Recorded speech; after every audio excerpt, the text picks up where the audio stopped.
दिल्ली वासियों को मेरा नमस्कार। पिछले 1 साल से जब से कोरोना शुरू हुआ है, मैं समय समय पे आपके बीच में आके सभी तथ्यों को, परिस्थितियों को ईमानदारी के साथ आपके सामने रखता रहा हूं, आपसे चर्चा करता रहा हूं। एक चीज हम लोगों ने हमेशा गांठ बांध के रखी, आपको कभी गलत तथ्य नहीं दिए, आपसे कभी झूठ नहीं बोला, जो था आपके सामने रख दिया।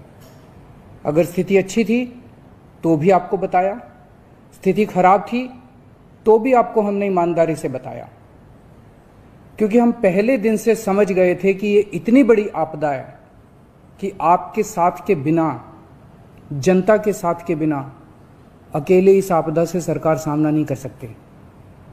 जनता का सहयोग और जनता की सहभागिता इस पूरे संघर्ष में बेहद जरूरी है।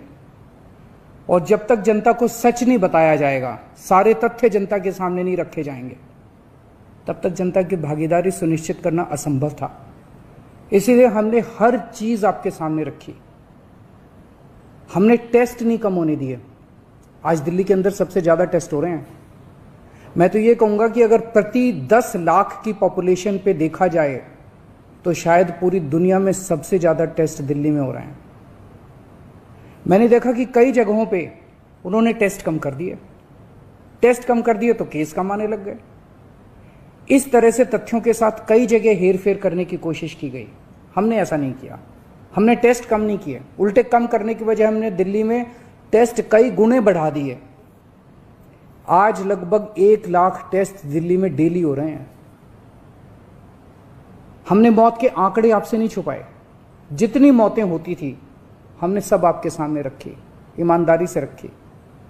अगर ज्यादा हो रही थी तो ज्यादा बताई, कम हो रही थी तो कम बताई। कितने बेड्स हैं, कितने आईसीयू बेड्स हैं, क्या परिस्थितियां हैं, हर चीज आपके सामने ईमानदारी के साथ रखी।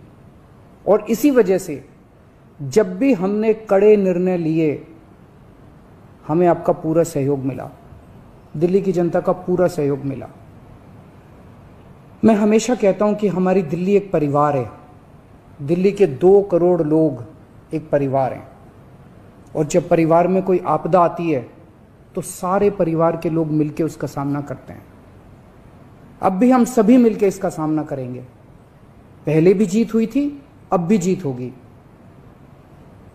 आज दिल्ली में क्या परिस्थिति है? पिछले 24 घंटे में दिल्ली में लगभग 23,500 केस आए हैं। उसके पिछले 24 घंटे में लगभग 25,500 केस आए थे। तो पिछले 3-4 दिन से रोज हम देख रहे हैं लगभग 25,000 के करीब केस आ रहे हैं।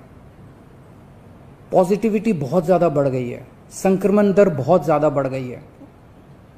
दिल्ली के अंदर अस्पतालों में उपलब्ध बेड्स की भारी कमी हो रही है। डेली 25-25 हजार अगर पेशेंट्स आएंगे तो कोई भी व्यवस्था चरमरा सकती है।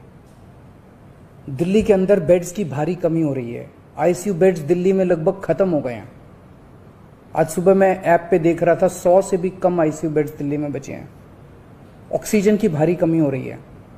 कल हमने सेंट्रल गवर्नमेंट को भी लिखा है, उनसे बातचीत चल रही है।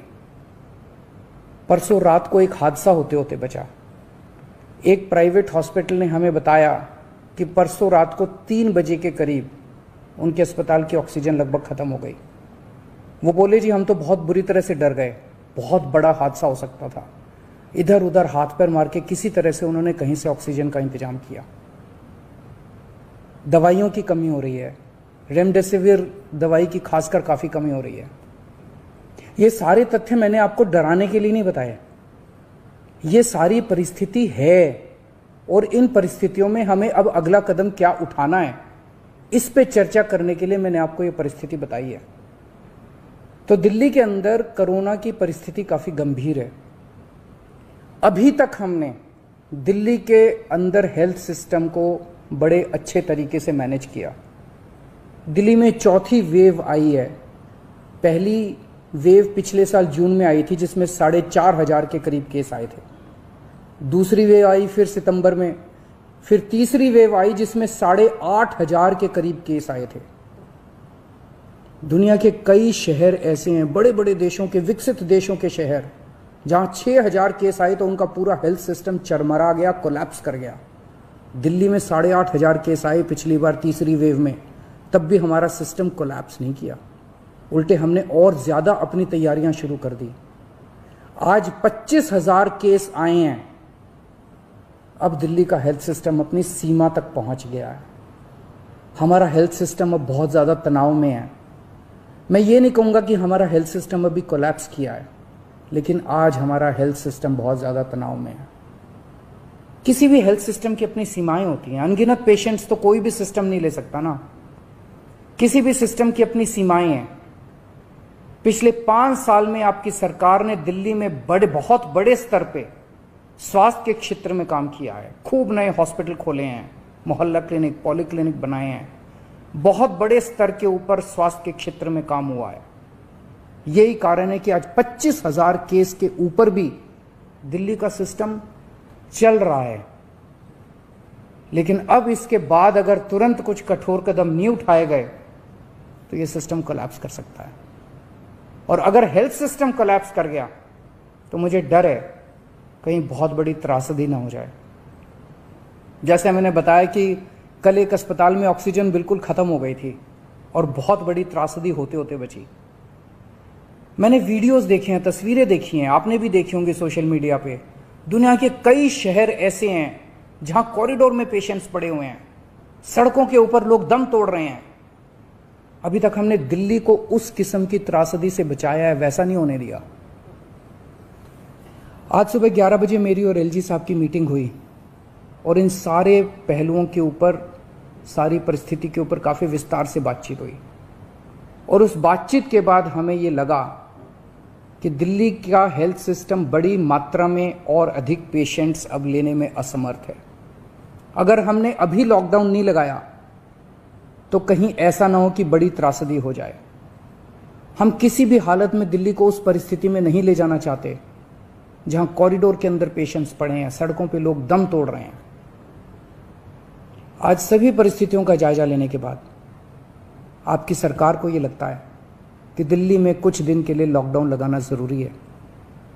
तो आज रात को 10 बजे से अगले सोमवार को सुबह 5 बजे तक 6 दिन के लिए दिल्ली में लॉकडाउन लगाया जा रहा है। इस दौरान जाहिर है कि जो एसेंशियल सर्विसेज हैं वो जारी रहेंगी, खाने पीने की, मेडिकल व्यवस्थाओं की वो जारी रहेंगी। ये शादियों का सीज़न है, लोगों के बड़े मुश्किल से रिश्ते बनते हैं, हम उनके रिश्ते तोड़ना नहीं चाहते। तो लोगों की शादियां संपन्न हों, लेकिन केवल 50 लोगों के गैदरिंग के साथ संपन्न हो। उसके लिए अलग से पास दिए जाएंगे। इसके बारे में अभी थोड़ी देर में डिटेल्ड ऑर्डर जारी हो जाएगा कि कौन कौन सी चीज़ें जारी रहेंगी और कौन सी चीज़ों पर पाबंदी रहेगी। मैंने और एलजी साहब के हम दोनों ने निर्णय तब लिया है जब हमारे पास कोई उपाय नहीं बचा था। हमारे लिए निर्णय लेना आसान नहीं था, क्योंकि मैं समझ सकता हूं कि लॉकडाउन के दौरान किस तरह से लोगों के रोजगार खत्म हो जाते हैं, लोगों की कमाई खत्म हो जाती है, और खासकर सबसे गरीब तबके के लिए तो ये बेहद मुश्किल होता है। जो दिहाड़ी करके रोज कमाते हैं उनके लिए तो बेहद मुश्किल हो जाता है। पिछली बार जब देश में लॉकडाउन लगा था, हमने देखा कि किस तरह बड़ी संख्या में प्रवासी मजदूर अपने गांव जाने लगे थे। उनसे मैं खास तौर से हाथ जोड़ के अपील करना चाहता हूं, ये छोटा सा लॉकडाउन है, 6 दिन का, दिल्ली छोड़ के मत जाइएगा। आपके आने जाने में इतना समय खराब हो जाएगा, इतना पैसा खराब हो जाएगा, इतनी ऊर्जा खराब होती है। दिल्ली में रहिए। मुझे उम्मीद है कि ये छोटा लॉकडाउन है और छोटा ही रहेगा। मुझे पूरी उम्मीद है कि शायद बढ़ाने की ज़रूरत ना पड़े। आप दिल्ली में रहिए। यकीन मानिए, हम पूरी ईमानदारी के साथ सब मिल के लड़ेंगे तो जल्दी इस मुसीबत से छुटकारा पाएंगे। मैं आपको यकीन दिलाता हूँ, सरकार आपका पूरा ख्याल रखेगी। मैं हूं ना, मुझ पे भरोसा रखिए। मेरी दिल्ली के सभी नागरिकों से अपील है कि ये निर्णय हमने बहुत मुश्किल से लिया है। आप सब लोग जानते हैं कि मैं लॉकडाउन के सख्त खिलाफ रहा हूं। हमेशा से मैंने लॉकडाउन का विरोध किया है। मेरा यह मानना है कि लॉकडाउन से कोरोना खत्म नहीं होता, लॉकडाउन से कोरोना की स्पीड कम हो जाती है। मेरा हमेशा यह मानना है कि अगर किसी भी शहर या राज्य की स्वास्थ्य व्यवस्था अपनी सीमा तक पहुंच जाए तो लॉकडाउन लगाना जरूरी हो जाता है, ताकि पेशेंट्स का नंबर कम हो जाए, ताकि हेल्थ सिस्टम को और दुरुस्त किया जा सके।